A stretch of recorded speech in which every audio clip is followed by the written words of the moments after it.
తలనొప్పి వస్తుందంటే తలకాయని తెంచేసుకోవడం, లేకపోతే తలకాయ పగలగొట్టుకోవడం.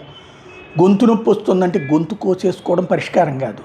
సమస్యకి పరిష్కారం కనుగొనడానికి ప్రభుత్వాలు తప్పించి ఒక సమస్యని పరిష్కరించాలని చెప్పి ఇంకో సమస్యని సృష్టించడం కాదు. గతంలో అయితే కనుక లాంగ్ జర్నీలు కూర్చుని చేయడం సులభంగానే ఉండేది.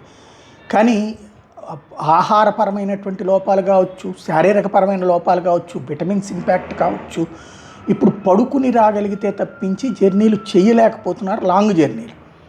దాని కారణంగానే స్లీపర్లు కొంత రూపాయి ఎక్కువైనా సరే ఎఫర్ట్ పెడుతున్నారు ప్రతి ఒక్కళ్ళు కూడా. చివరికి ప్రభుత్వ ఆర్టీసీ బస్సులు స్లీపర్లని ఎక్కువ మెయింటైన్ చేయడం చేత కాకపోతే ప్రైవేటు బస్సులు వాళ్ళు స్లీపర్లను ఎక్కడెక్కడో ఇతర రాష్ట్రాలను వాటిని తీసుకుని మరి ఆల్టర్నేటివ్ తయారు చేసుకుని మరి ఇక్కడికి వచ్చి పెడుతున్నారంటే అర్థమేంటి? అంత పెద్ద ఎత్తున దానికి డిమాండ్ ఉందని, దాన్ని అందుకోవడంలో ఆర్టీసీ విఫలమవుతోంది అన్నటువంటిది. అది వదిలేసేసి ఇప్పుడు స్లీపర్లకి ప్రాబ్లం వస్తుంది. ఏంటది?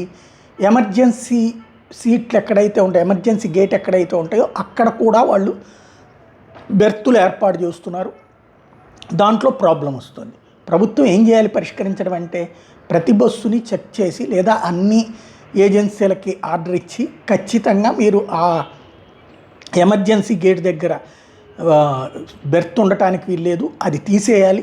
తీయకపోతే కేసు పెడతామని చెప్పాలి. అట్లాగే ప్రతి ఒక్కళ్ళు విమానంలో ఎక్కినప్పుడు ఎట్లయితే ఎమర్జెన్సీ గేట్లు అలాగే ఆక్సిజన్ సిలిండర్లు ఇట్లా చెప్తారో అట్లాగే ప్రతి ఒక్కళ్ళు బస్సు ఎక్కిన తర్వాతన ఇదిగో మీకు ప్రమాదం ఏదన్నా ఎదురైతే కనుక మీరు ఇక్కడ అద్దాలు పగలగొట్టుకోవచ్చు, లేకపోతే ఇక్కడి నుంచి వెళ్ళచ్చు బయటికి అన్నటువంటిది ఎక్స్ప్లెయిన్ చేసే పద్ధతి అవసరం. అది వదిలేసేసి స్లీపర్లని బ్యాన్ చేస్తారట. ఇది తాజాగా మన రవాణా శాఖ మంత్రి మండిపల్లి రాంప్రసాద్ రెడ్డి గారు చెప్తున్నారు. 300 కిలోమీటర్లు అంతకంటే ఎక్కువ దూరం ప్రయాణించే ప్రైవేట్ బస్సులో 2 డ్రైవర్లు ఉండాలని స్పష్టం చేశారు. తప్పేం లేదు, ఆల్రెడీ ఉంటున్నారు కూడా. కానీ ప్రమాదం జరిగేటప్పుడు లెక్కదే డ్రైవర్ల పనితీరుని పరిశీలించడానికి ఏఐ ఆధారిత సీసీ కెమెరాలు ఉండాలని ఆదేశించారు. అది తప్పులేదు. కానీ స్లీపర్ బస్సులను భవిష్యత్తులో రద్దు చేస్తామని చెప్పడం అంటే తలనొప్పి వచ్చిందని తలకాయ పగలగొట్టుకున్నట్టే.